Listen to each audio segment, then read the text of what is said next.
Siddhartha, the ascetic. Siddhartha also tried to become an ascetic.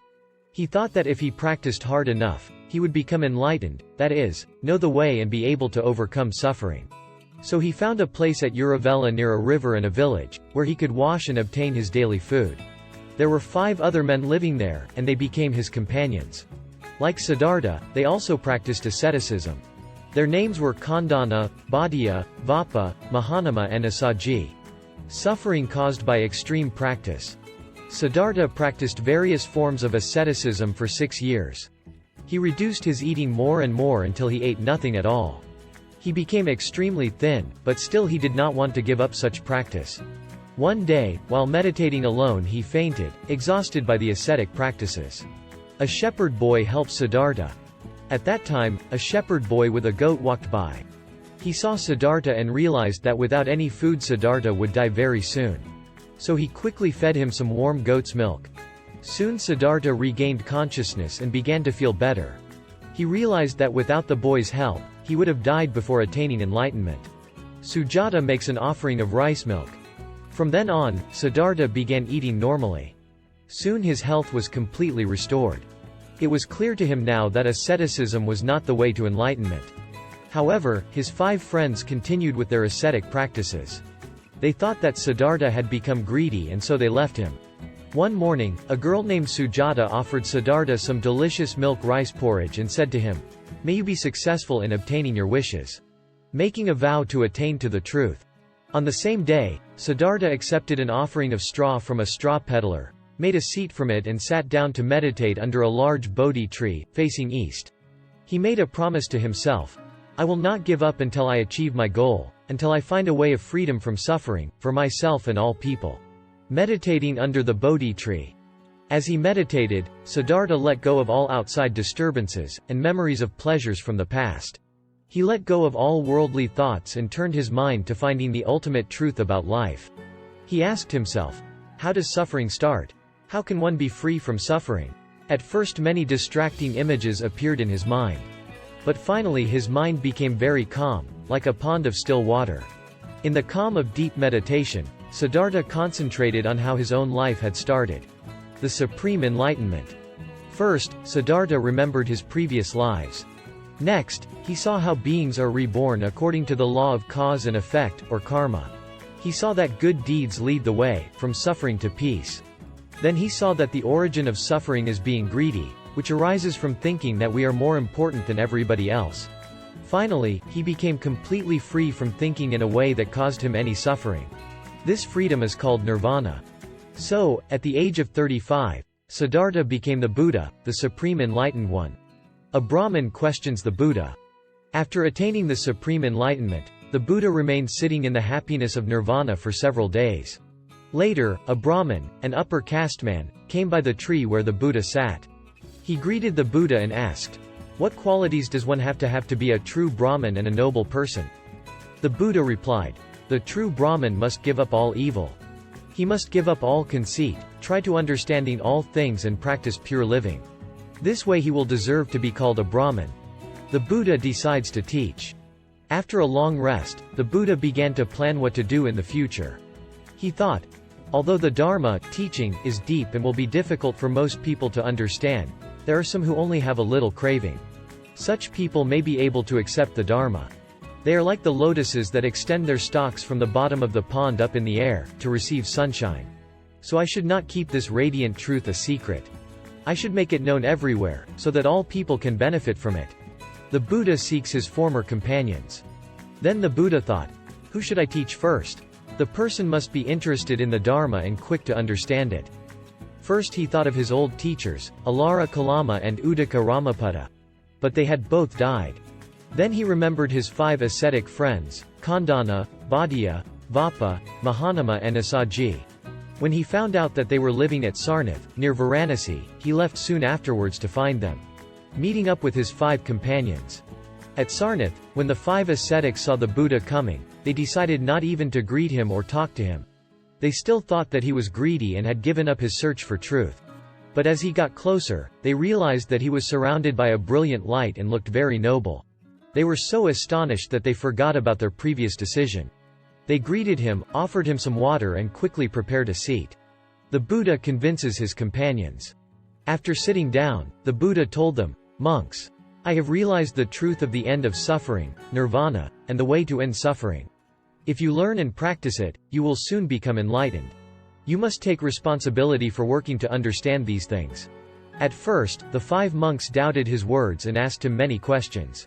But finally they began to trust him and wanted to hear his teaching. And so the Buddha gave his first teaching to the 5 monks at Sarnath, teaching the 4 Noble Truths. The Buddha taught them the 4 Noble Truths. The first noble truth was about the fact that suffering exists. The second was about the cause of suffering. The third was that it is possible to end suffering. And the fourth explained the path to be followed if you want to end suffering. During this first teaching, Kondanna understood everything and attained the first stage of enlightenment. Then he asked the Buddha to ordain him as a monk. Soon the other 4 also joined the Buddha's order. All 5 monks practiced diligently, and with the help of the Buddha they soon became fully enlightened ones, or arahants. Instructing Yasa. The Buddha continued teaching at the deer park in Sarnath. After hearing the teachings Yasa, a young man from a wealthy family, and his best friends left home and became monks. Later, 50 young men from high-caste families also left their homes and joined the community of monks to spend their lives practicing the Buddha's teachings. Spreading the Dharma. When the Buddha had 60 monks as his disciples, students, he held a meeting. He told them, "Go and spread the Dharma to other places, to give more people the chance of gaining freedom from suffering. Spread the Dharma so that human lives may be purified and brightened. There are people ready for the Dharma. They will be able to understand it. I myself will go to teach at Uruvela." Going to Uruvela village. After the Buddha sent out his 60 arahant disciples for the first time, he traveled to Magadha in the southeast, to Uruvela village. After hearing the Buddha's teaching, many men left their homes and became monks. Later, more than 1,000 of them became fully enlightened arahants. Going to the city of Rajagaya. Then the Buddha took his arahant disciples to Rajagaya. He went to teach and enlighten King Bimbisara and his people, as he had previously promised the king he would. After hearing the Dharma, King Bimbisara took refuge, looked for protection and help, in the Buddha and became his follower. Later, he donated Veluvana Park as a residence for the Buddha and the monks. Veluvana became the first Buddhist monastery. Sigala worships in the 6 directions.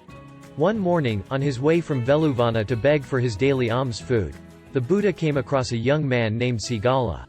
The man was bowing to the east, south, west and north. Then he saluted the sky above and the earth below. He finished by scattering seeds in these 6 directions. The Buddha asked him why he did such things. Sigala replied that his father, before he died, asked him to do this ritual daily, to protect himself from any evil that might happen to him. Giving the 5 precepts. The Buddha then explained to Sigala what his father had really meant. By asking him to bow in the 6 directions, his father really wanted him to remember, respect and be kind to all living beings in all directions.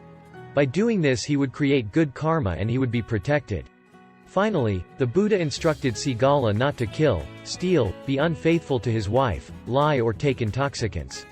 These are the training rules known as the 5 precepts. Upatissa and Kolita. During the Buddha's stay near Rajagaya, there was a well-known teacher of one of the traditional schools. He had about 200 students, and among them were Upatissa and Kolita. These 2 students were best friends. They wanted to learn more about life and death than their teacher had been able to teach them. So they agreed with each other that they would search for the highest knowledge, and as soon as one of them found it, he would share it with the other. Meeting the Arahat Assaji. One morning Upatissa was walking towards Rajagaya. On the way there he met a monk who looked very peaceful and seemed to be free from all fear. This monk was the Arahant Assaji, one of the 5 former ascetics. Upatissa went towards him and said, "Venerable Master, who is your teacher and what did he teach you?" The monk replied with a smile, "My teacher is a great sage of the Sakya clan. He is the Buddha, and I practice according to his teaching." Assaji's instructions. Then Upatissa asked Venerable Assaji, "What is the teaching of the Buddha?" Assaji replied, "I will tell you the meaning of the Buddha's teaching very briefly. The Buddha said that there is a cause for everything and he also taught how things decay. Upatissa was so clever that when he heard this he understood that whatever comes into existence will also decay, and he attained the first stage of enlightenment. Then he thanked Assaji, asked him where he might find the Buddha, and left. Upatissa and Kolita become disciples. After this encounter Upatissa was filled with happiness, and went straight to see Kolita. He told Kolita what the noble monk Assaji had told him. Instantly, Kolita also understood the Buddha's teaching and attained the first stage of enlightenment. Finally, the two friends went to see the Buddha. They asked him to accept them as monks and the Buddha agreed. After practicing diligently, they both attained arahantship. Later, they became the Buddha's chief disciples and were known under their monks' names as Sariputta and Moggallana. The conference at Veluvana. When the Buddha was living at Rajagaha, a conference was held at Veluvana on the full moon of the third month of the year. 1,250 monks attended the meeting. They were all arahants and all of them arrived on the same day, instructing the assembly of arahants. On this special occasion, the Buddha told his disciples to practice and teach following the same basic principles. The essence of this teaching was, do not do anything bad, do good and purify your mind. Returning to Kapilavatthu. When King Suddhodana learned that his son had become a Buddha and was staying at Rajagaha, he sent an officer to invite the Buddha to Kapilavatthu. The Buddha promised to visit his family. So one day the Buddha took his disciples to Kapilavatthu. They arrived in the evening and stayed in a garden outside the city. The next morning, the Buddha and his disciples went to the city to beg for alms food. Suddhodana is upset with the Buddha. When the king found out that the prince was begging for food, he felt very angry and disappointed. He asked his driver to take him straight to the Buddha. When he saw the Buddha, he spoke to him in an angry way, "My son, today you have done a most disgraceful thing to the royal family and me. Have your ancestors ever done such a thing? Have they ever accepted food like beggars?" The Buddha convinces Suddhodana. The Buddha spoke calmly to his angry father, "Father, I am not following the custom of my worldly ancestors. I am following the tradition of the Buddhas of the past. All past Buddhas begged for food, to inspire people to follow the teachings." Then the Buddha explained some basics of the Dharma to the king. Then King Suddhodana calmed down and asked the Buddha and his disciples to accept food at the palace, teaching the Dharma to his family. In the palace, after finishing a delicious meal, the Buddha taught the Dharma to the king, his relatives, and other people. Then he took two of his senior disciples to see Yasodhara, the cousin he had married at the age of 16, and Rahula, his son. Yasodhara was very sad. The Buddha could see past lives, and he compassionately told her about the good actions she had done in the past and explained the Dharma to her.